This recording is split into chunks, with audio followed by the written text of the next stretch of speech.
Assalamualaikum warahmatullahi wabarakatuh. Halo semuanya, perkenalkan nama saya Nur Aisyah Mutiara Putri Cahyawati dengan NIM 1325100002 dari kelas PGSD 25A1A. Pada video kali ini, saya akan menjawab beberapa pertanyaan terkait mata kuliah konsep IPS SD, khususnya mengenai urgensi mata pelajaran IPS di sekolah dasar, bagaimana cara membelajarkannya, serta bagaimana membuat belajar IPS menjadi menarik dan kontekstual bagi siswa. Semoga penjelasan yang saya sampaikan dapat dipahami dengan baik. Langsung saja kita ke pertanyaan yang pertama, yaitu apa urgensi mata pelajaran IPS di sekolah dasar? Menurut pemahaman saya, mata pelajaran IPS di sekolah dasar itu sangat penting karena IPS membantu siswa memahami kehidupan sosial sejak usia dini.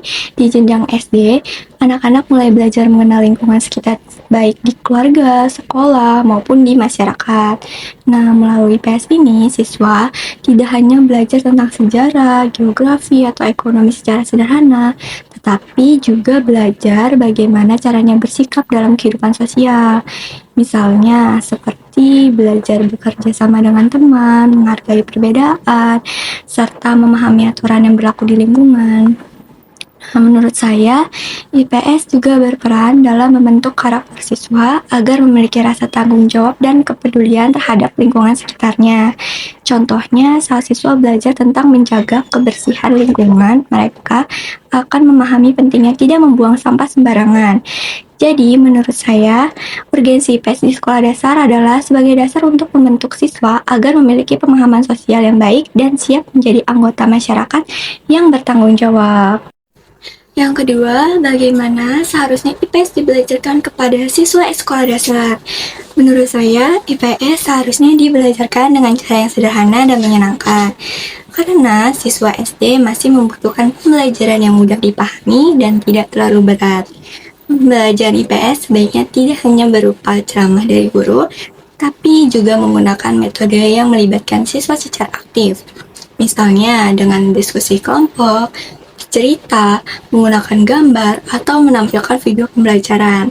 Selain itu, materi IPS juga sebaiknya dikaitkan dengan kehidupan sehari-hari siswa tersebut. Dengan begitu, siswa akan lebih mudah memahami materi karena mereka pernah melihat atau mengalami langsung hal tersebut.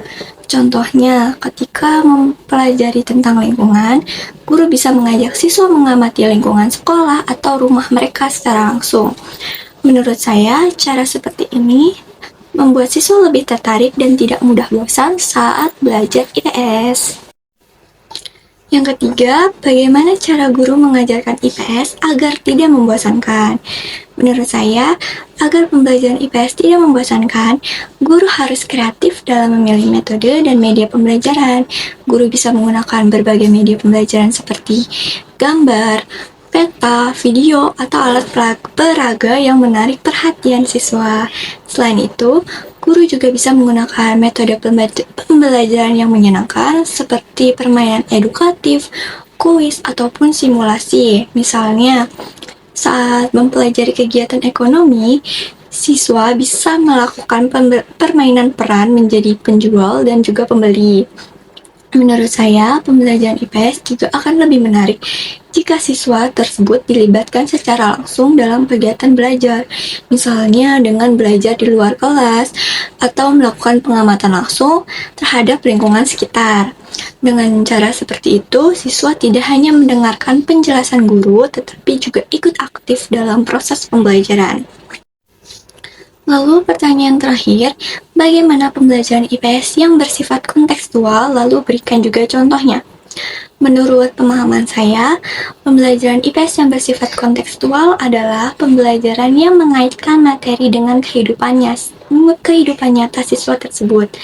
Artinya, materi yang dipelajari tidak hanya berasal dari buku saja, tetapi juga dari pengalaman sehari-hari siswa tersebut. Pembelajaran kontekstual membantu siswa memahami materi yang dengan cara lebih mudah karena mereka bisa melihat contoh nyata di lingkungan sekitar. Contohnya, ketika mempelajari tentang kegiatan ekonomi, guru dapat meminta siswa tersebut mengamati usaha yang ada di sekitar rumah mereka, seperti warung, pasar, atau pedagang keliling. Nah, setelah itu, siswa diminta menceritakan jenis usaha tersebut dan bagaimana kegiatan jual belinya itu terjadi. Menurut saya, pembelajaran yang kontekstual seperti ini membuat siswa lebih aktif karena lebih bisa memahami materinya dan tidak hanya sekedar menghafal teori saja. Demikian jawaban yang dapat saya sampaikan mengenai urgensi mata pelajaran IPS di sekolah dasar, serta bagaimana pembelajaran IPS yang baik dan kontekstual bagi siswa. Semoga penjelasan ini dapat menambah pemahaman kita tentang pentingnya pembelajaran IPS di jenjang sekolah dasar. Terima kasih atas perhatiannya. Wassalamualaikum warahmatullahi wabarakatuh.